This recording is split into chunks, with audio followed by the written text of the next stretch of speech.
637 Talk 107.3 FM WBRP, 38 degrees in downtown Baton Rouge. Time to talk a little business. Time to welcome in Patrick Gremion, host of the Patty G Show. What's happening, dude? What's happening, Brian? It's 38 degrees. You know what that means, right? Well, it means it's one of two cold nights we're going to have in October, and then it's going to be right back to normal tomorrow. So No, it means it's vestibule. yeah, Vestibule I know. It's the vest weather. For those of y'all that aren't watching on Facebook Live, Patrick Gremion is in his vest. One of his famous vests is he has a dislike for his appendages. I don't have a dislike. I just keep the core warm and the rest will warm themselves up. Yeah, it's not how this works. That's not how any of this works. I mean, it's worked for... Hey, could you hand me that mouse? It's worked for many, many years, so you know. No. All right, we got to talk business. Yes. We talk business every week at this time, but it's more about culture than it is about, P&L statements. And one of the popular terms these days is a people-first company culture. Yes. What does that even mean?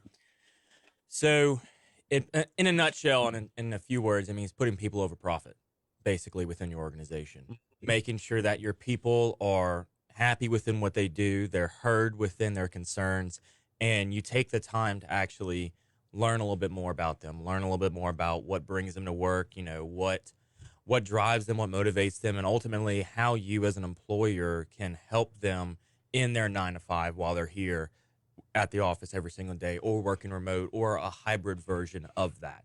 It's focusing on your personnel, and for a lot of businesses, your biggest expense on your P&L.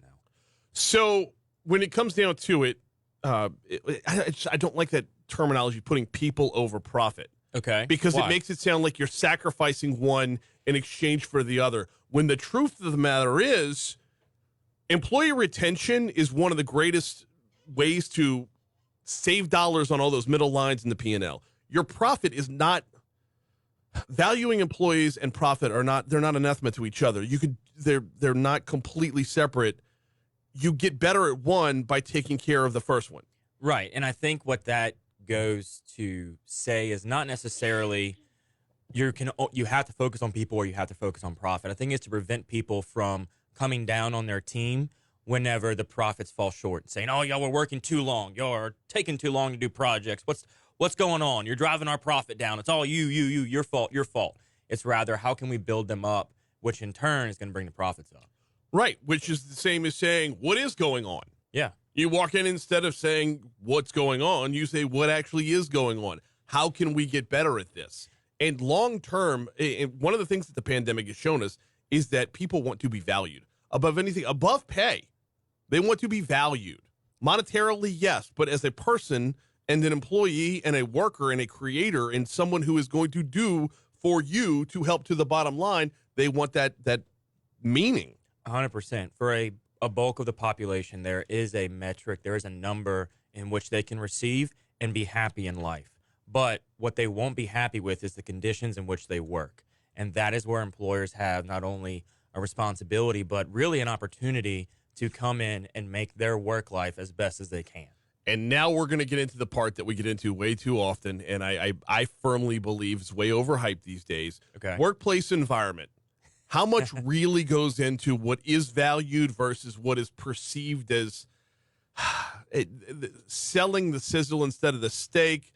Like, workplace environment, what is valuable? What is important? Right, because we talked about this probably a month or two ago or something like that, where you felt that having the one-on-one conversations with your boss can sometimes feel forced, right? Yep. So how do you organically get that open line of communication, receive that dialogue from your employee, whether it's they want to tell you about a problem they're having with their keyboard, their chair is not comfortable, their desk is not working for them, their computer's having problems, that environment, those tools that they're using, or maybe if they have a company where they have a vehicle, a company vehicle, maybe something's breaking down, they have to fix it every morning, just letting them know, here are the conditions of my working environment that aren't working for me. And you have to get past that stigma as both an employee and employer, where you feel like sometimes if asked, what can we do to better help serve you? Most of the time, some people will just say, no, I'm fine. I'm getting by. It's okay. So that's also a two-way street, though, because along with that, what can we do to help you out? Anytime the answer to that involves cost, the response to that could very well be, no, we can't afford it right now. Yeah. So how do you walk that balance of oh, well, I'm in a company vehicle that is just garbage and I need a new one, or I got a company vehicle that needs work on this, this, and this. I was talking to a friend of mine yesterday who's still waiting on a new truck, which is vital to what he does. And it just, as it stands right now, everybody's taking a hit. As it stands right now, the pandemic continues to beat us up from a business end. Even though the results of the pandemic from a medical end aren't where they were 2 years ago, the financial end is. So if you go into your boss's office and you tell him what you need and he says, we just can't afford it right now, that's a two-way street. It is a two-way street. And so from the employee lens, if you're coming in there and you're asking, can I get a new computer? Can I get a new this? Can I get a new that? And if you kind of come out of the gate with unreasonable expectations of what you want to get, then that can be harmful in your effect. But if you come in and say, hey, look, I need a new keyboard or mouse or computer. I found something online that I think is going to work. Here's the pricing. I have a general sense based on what I'm compensated and my employees are compensated, what we can afford. When can we get this in the budget? And being patient as the employee. The employer, you have to figure out a way to make it work sometimes. Yeah. I mean, it comes down to it. If you've been holding on to cash or you've been basically getting by yourself taking a pay cut, be transparent about that. Let them know, we can't afford this, and here's why. The transparency is where I was hoping the conversation was going to go. Here at Guarantee, we have ridiculously great transparency. We get an email every week saying where we're at. We get an email to start every week saying exactly where we're at towards goals, where we're at towards budget, where we're at in each division. Yeah. And that level of transparency makes it that much easier to know when is the time for the right ask, when is the time for the heavy ask, when is the time to just say, no, boss, I got it for now. We're good. Yeah.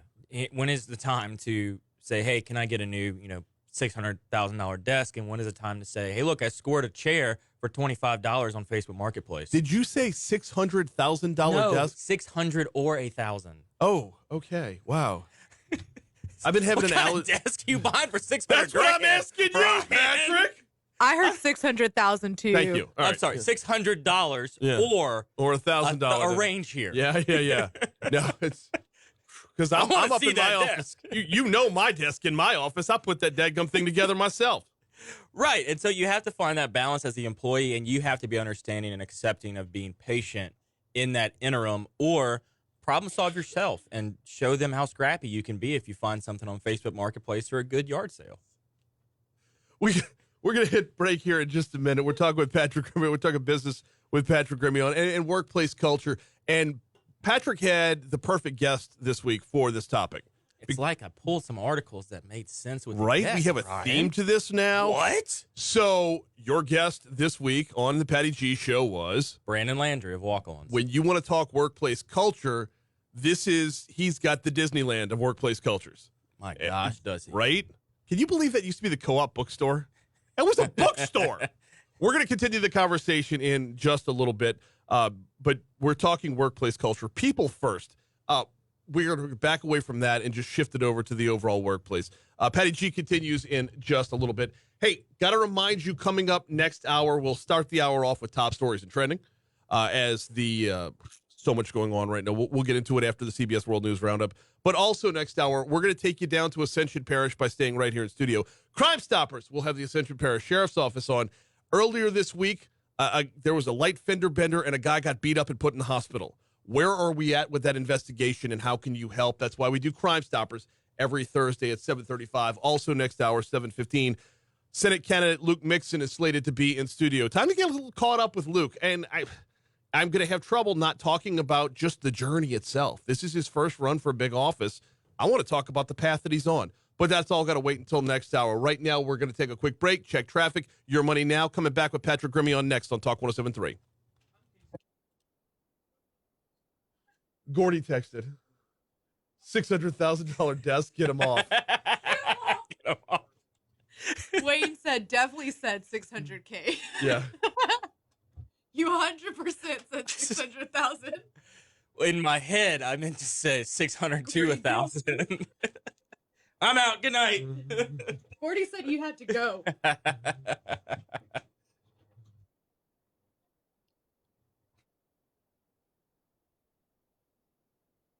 Google what kind of desk can you buy for 600 grand? I'm curious now.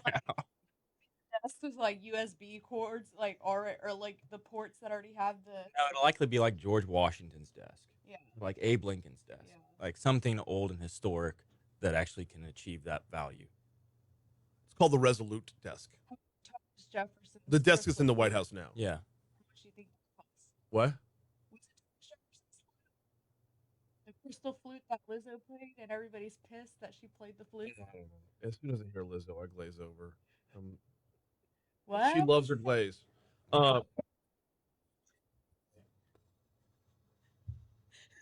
Right.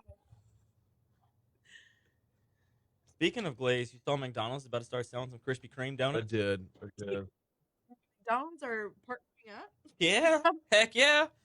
They're collabing. They are.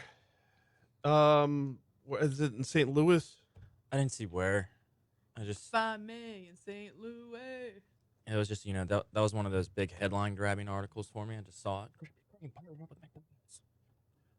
Good morning, Christy. Good morning. My wife Christy. is tuned in this morning. morning. You're looking at 38 degrees right now. It's going to get it up into the 70s today, and then back up into the 80s tomorrow. So Shout out to Christy. all good. You don't have to be cold for much longer. She don't like the cold either? No. Neither does Charlotte. She's not a fan of the cold. Let's do 3 steps that leaders can take to make a better business culture. Okay. This is off. I don't know. Oh, you know what? I didn't edit down the log this morning. I'm sorry. No, you're good. I was like, deleted the gray spots, but I don't know. They're going to pop back in, right? It's gonna be like a second off, and I'm gonna have to come back.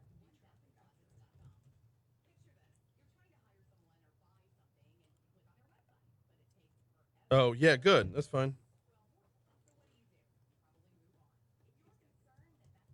Okay.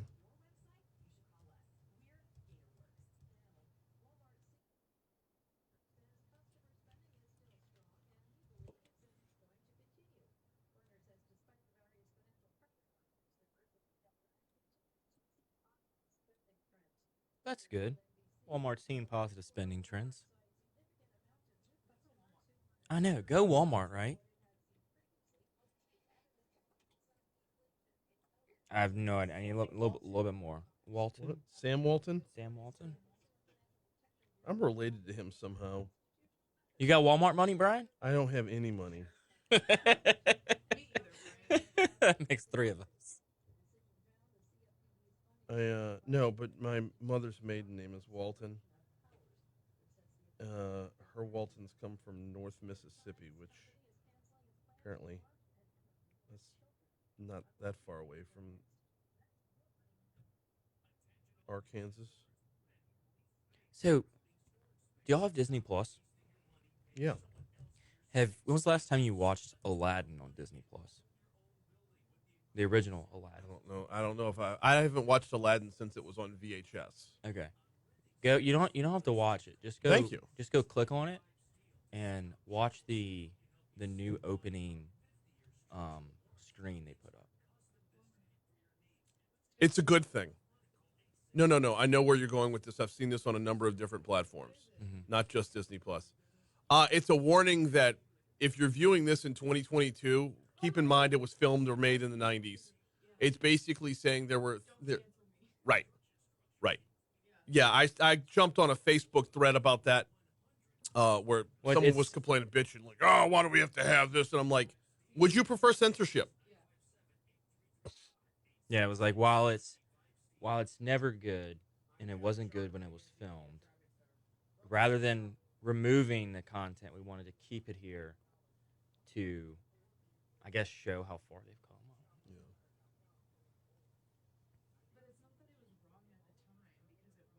Everything has to be kept in place in time as to how wrong or right it was. Were they saying it was wrong at the time?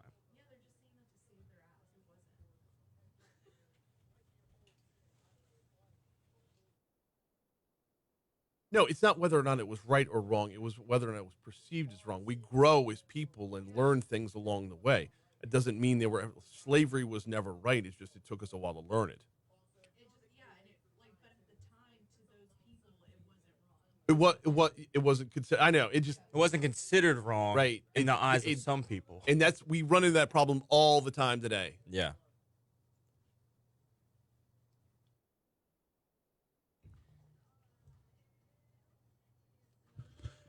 652 Talk 107.3 FM WBRP. 38 degrees in downtown Baton Rouge. We have the CBS World News Roundup coming your way 7 minutes from right now, which gives us exactly 7 minutes to continue our conversation with Patrick Gremillon. Patrick, we're the middle children of history, man. We have no purpose or place. We have no great war. We have no Great Depression. Our great war is a spiritual war. Our Great Depression is our lives. So profound, Brian. It's not mine. It's Tyler Durden's. It's from Fight Club, which we're not allowed to talk about. Those are the first two rules. But it's true. It's on my list. It's true. And we're not, no. We're going to stay on topic. We talk about that on Facebook. It's true. Where we're at right now, so many businesses out there, bigger business over smaller businesses happens a lot more, but there's just so many plug and play employees. There's so many, Peter from Office Space. Yes. Thousands of those, millions of those across the country, where you clock in, you do your thing, you clock out. You're not special. You're not special. There's no reason to value you because I can fire you and replace you like that. So. Not you, Patrick. Right. You're valued. Oh, thank you, Brian. But so that comment right there, though, about having that time to say you're valued to every employee, right? Mm-hmm. So we talked about it before going on break. That Brandon Landry is the guest on this week. Yes. And he brought up a very interesting conversation that he has with his staff whenever they go to open and everything. And his question that he asked the staff is, what happens if the GM walks off the floor for the night and goes home? What's going to happen to the night shift? Mm-hmm. And everybody says, oh, well, we'll probably be fine. We'll have to figure out some issues and some resolutions if problems arise, but we can probably get by. And he goes, okay, same shift. Dishwasher walks off. And they go, oh, we can't do anything. Right. We're stopped dead in our tracks. So he's like, exactly. That's why every single person, regardless of where you see them on the totem pole, is valuable and important. And you have to make everyone feel that way because everyone plays a role to the success of the organization. So if you do have those pencil pushers, those clock in and clock outs, you as the employer need to find a way to show them that they're appreciated for the work that they do. Even if all they do is churn and burn work on a timely manner, let them know that. You get your stuff done. You keep all these clients or these specific projects running smoothly, and it's because of you that they continue to do so. Even though you're just here for 9 to 5, you do your job very well, and we're appreciative of that fact. How can we help you? Yes, and to that end, Forbes had a great piece out, 3 steps leaders can take to create a great company culture. You had shared this with me earlier in the week. I think it's worth diving into at least for a minute. Yes. What are those 3 steps? The 3 steps for the company culture, first is take stock in yourself as a leader. So look yourself in the mirror. They say, I was listening to an audiobook this morning and was talking about where do we start with finding success and helping people out. It's that person that's staring at you every morning when you brush your teeth or when you shave or you do what in the mirror. That's the person you have to ask, how can I help you be a better version of yourself so you can in turn help those that aren't standing right next to you in the mirror. Fair enough. What's next? Next is coming down to measuring your organization's current engagement levels. This is something that you've talked about from a guarantee perspective that we are trying to focus in on at our firm right now. How do we engage with the existing employees in the organization? Yes. How do we have one-on-ones make them feel organic and natural? How do we sit there and listen to their needs and actually genuinely have organic conversations where they feel comfortable enough to open up with a superior, open up with a manager? That takes time. That's not done in an annual review, an annual performance review, even a quarterly performance review. It's simply every now and again walking into somebody's office or sitting down with them during lunch and just having a casual conversation where they can feel like you're not their superior looking down on them. And thirdly is going to be rethinking and enriching your employees' experience. So take what they tell you and put something into action. If employees are coming in saying, look, I really need some more time outside of the PTO to take care of a sick kid, right, or to take care of a sick parent, or heck, I'm sick myself. I can't go to the doctor's appointments during the normal working hours. I mean, outside of the normal working hours, because in effect, doctor's offices have working hours. I need time, whether it's an hour and a half or 2 hours, to go and get things done. I got a dental procedure, a medical procedure, and having the employer listen and say, that's fine. Do what you need to do. We're going to take care of you. It takes the third one to make the second one possible. Yes. Because unless you're showing it, unless you're walking the walk, you're just talking the talk. Right. All talk and no action makes people even more mad. No, absolutely. Absolutely it does. You've got to do, and you've got to lead by, if it is the most cursory request on the front end, deliver. Right. Deliver on that request. That's how you build trust. If you want to create a safe space in your workplace where your employees trust you, you've got to deliver on the small stuff so they will trust with the big stuff. And then from there, you have a better workplace environment. In the meanwhile, you get the Patty G Show. Sorry, almost said the Patrick G Show. It's so formal. Who'd come up with that name? Yeah. Well, you get the Patty G Show basically everywhere you get your podcast, and it's available right here in our Saturdays on Demand lineup. Every Saturday night on Talk 107.3 FM, we do things a little bit differently. Instead of having your normal hour with the breaks in the middle, you get a full show. Like from start to finish, then a break, then the show, then a break. Patty G Show is part of that. So in our remaining minute, where did you film the episode with Brandon? Did you go over there, or did you bring him to you? No, he came to us. He came in our studio. I know. Filming. You had a chance to go to his playground, man. I know. And look, the goal for the show is to be able to do that at some point. Mm-hmm. You know, I think when we have Todd Graves on, filming in the mothership would be so cool. Yeah. Just sitting in that booth with him where it all began. Oh, yeah. So we're going to figure out a way to make that happen for next year. There's ambiance there. In the meanwhile, you know where to get the Patty G Show, everywhere you get your podcasts. Also,